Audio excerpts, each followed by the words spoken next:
Ah, what a cool answer. Welcome back. And a big shocker, Jaedong, who's known for being the master of the ZvZ matchup, as it is called, with a near 90% win rate in it for a long time, is now down 0-2 to the newcomer Byul, who is playing phenomenally. Yeah, definitely so. And I think Byul just knows Jaedong's build so well and is punishing him a lot of times, but also has just well-constructed builds overall in the ZvZ. You would think it's a very dry matchup, not a lot of innovation, but there's tons left, and we're seeing that right now. Let's hop into game number 3, where once again we are at match point. Such a shocker. Down in the bottom right-hand corner. You may not have heard of him before today, but he is making an enormous impression on the scene as he ends up 2-0. Give a cheer for LGIM's Byul!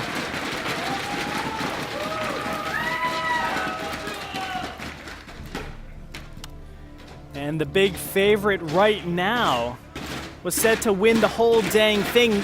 Down 0-2, needs your support. It is Evil Genius's Jaedong!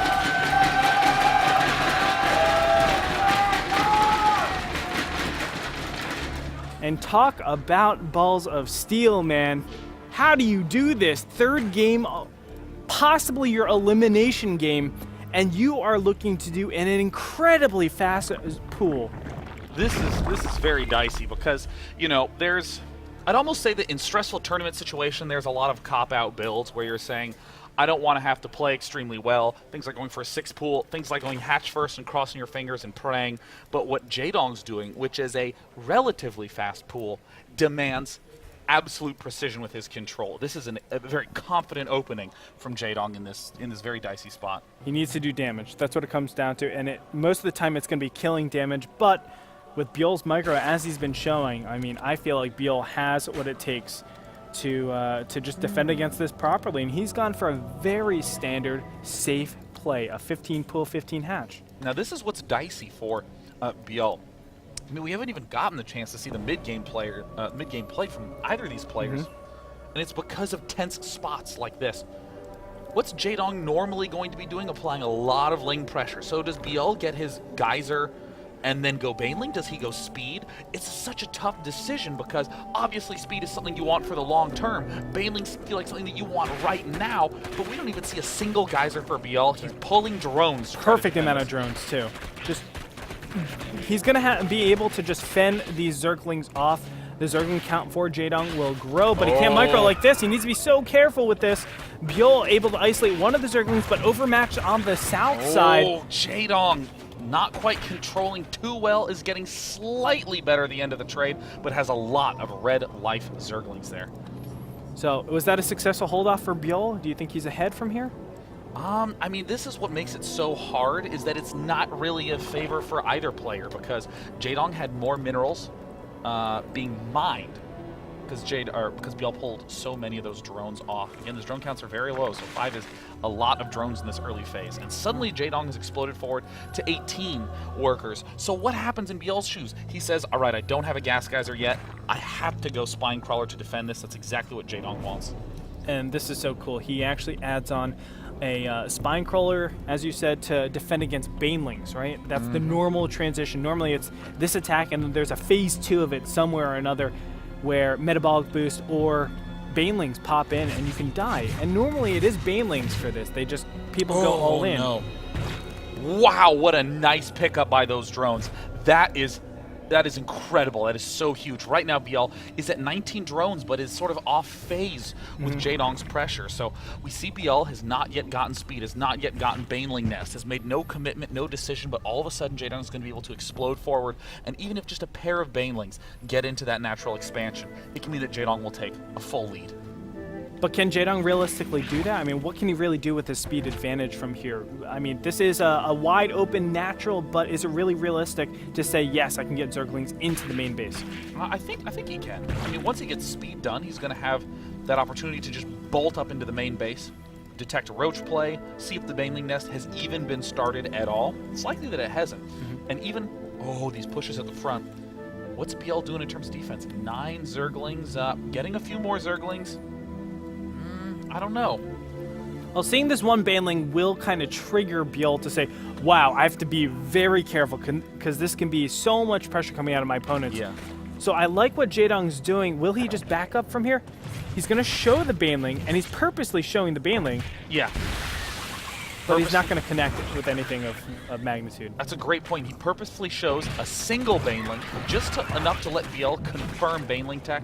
And how does Byul play out of this? Does he then say, uh-oh, I'm definitely getting attacked with a lot? It looks like he's not taking the bait at all. He's instantly going for an extractor. Jaedong has thrown down a layer of his own and 2 spine crawlers. So it looks like Jaedong's definitely going to be backing off. He hasn't seen the metabolic boost. He doesn't know what he's up against. It could be roaches like we saw in game number 1. So I think he's just so shell-shocked from Byul's, just his build so far. But he's going to get in here and just verify exactly what he's up against. And he's so not happy to see just a very healthy economy and nothing too special. Those spine crawlers are thereby much more inefficient. So in this spot now, if I'm in Byul's shoes, actually in both players' shoes, Mutalisks are likely going to be the transition choice because with a low amount of drones, it's hard to get enough minerals to throw down a large pack of roaches, but it's very easy to saturate 4 geysers. So all the gas is going to be in the bank, and Mutalisks on this map work quite well, but look at the mini-map. Byul has almost all his overlords on the other side of the map. Yeah, kind of interesting, yeah. Normally, they're scattered all over the place, but I guess there's only 2 major choke points where you're seeing what the army composition is, and from there you're defending against that. A nice pickup for Jaedong. That will shut down any sort of aggression, or at least in Jaedong's mind, it shuts down the aggression that Byul can potentially do.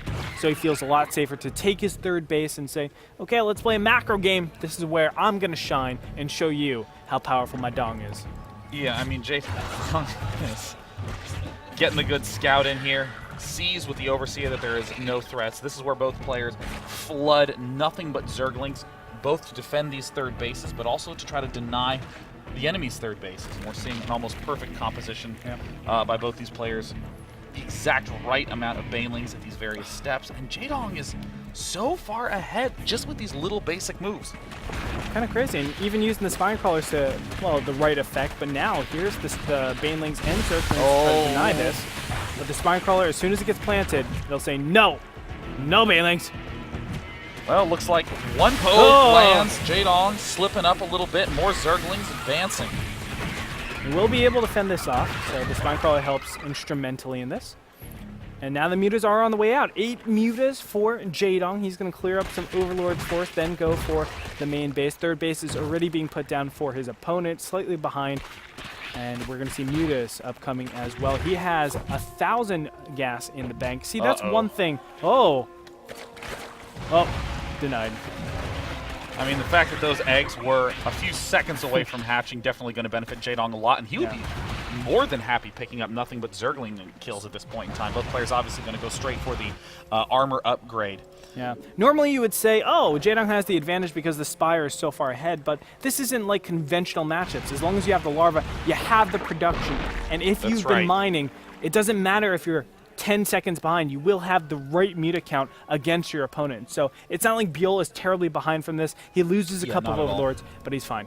So in terms of transitioning out of this, what's the next step? There's not going to be one for a very long time. Mutalisks and Zerglings and Banelings deal so much damage so quickly that this is a tactical game. This is about vision and positioning. This is Jaedong's greatest strength. Look at the vision for Jaedong. He's sweeping into the main base. Why? He sees that there are no threats advancing. He's going to pick up some free drone kills before he backs off. Spots on the map helping out so much for Jaedong. That's how he's able to kind of substantiate his claim to attack. The almost surround is not going to happen as Byul doesn't want to take a little bit of a dicey fight there. Oh, God. Speaking of dicey, I mean, look at this mini-map vision for Byul. He is just locked in blind. Yeah, it's nothing. He's purely defending, and the problem is he's defending, doesn't know where they're coming from. Now Muta swinging in between the natural and the 3rd base, but the Muta attack is going to commence. Who's going to have the advantage? It's hard to tell, but 13 against 10. Mutas in favor of Jaedong so far, just going to back up from there, but doing the damage he needs to, giving time for those Zerglings to clean up the drones and taking the advantage. Gosh, Jaedong is surgical with these strikes, breaking in, annihilating everything mining, going to go for the third base strike round 2. Does Byul try to rebuild those drones? Of course not, too many Zerglings swinging on in, and this is where Jaedong takes the opportunity to get nice pickoffs on small packs and mutas, overlords on the extremities. Jaedong is more than happy to take any little edge because soon enough Byul will crumble. Reinforcements will help out though, and Jaedong needs to be careful. This can snowball out of control. Zerglings running into the main base. Things look good for Jaedong, but he cannot get complacent. Yeah, right now Jaedong is behind in mutas by 1. Zerglings from Jaedong sweeping in. Banelings starting to get more, even up in the main base. Jaedong, oh, if he manages to get those pickoffs, that will be tremendous. Byul is not going to let it happen. And I love the Banelings too. I mean, they're like Widow Mines. They force you to micromanage that situation, and it's only 6 minerals and 6 gas that you're wasting per Baneling. It's not that much. If they ever finish, boom, you're losing a lot of drones. I mean, it's 120 gas a minute per geyser. So every minute that Jaedong keeps his opponent off mining is 2.5 Mutalisks. Jaedong is now accepting Byul's counterattack gladly. The Mutalist count for Byul is tumbling. Byul has the Mutalist disadvantage, 17 to 13. Jaedong darts forward, picking him off more and more, and it looks like Byul is on his last legs. Yes, he is losing every single Mutalist, trying to back up from here, but he knows it's over. Jaedong will take game number 3. Prevents the clean sweep. Yeah, really clean play. In the initial stages, some would say 15 pull, 15 hatch is like the hardest counter you could possibly have to what Jaedong does, the early pools, and Jaedong shows that he's completely fine. Still, Byul had the hatcher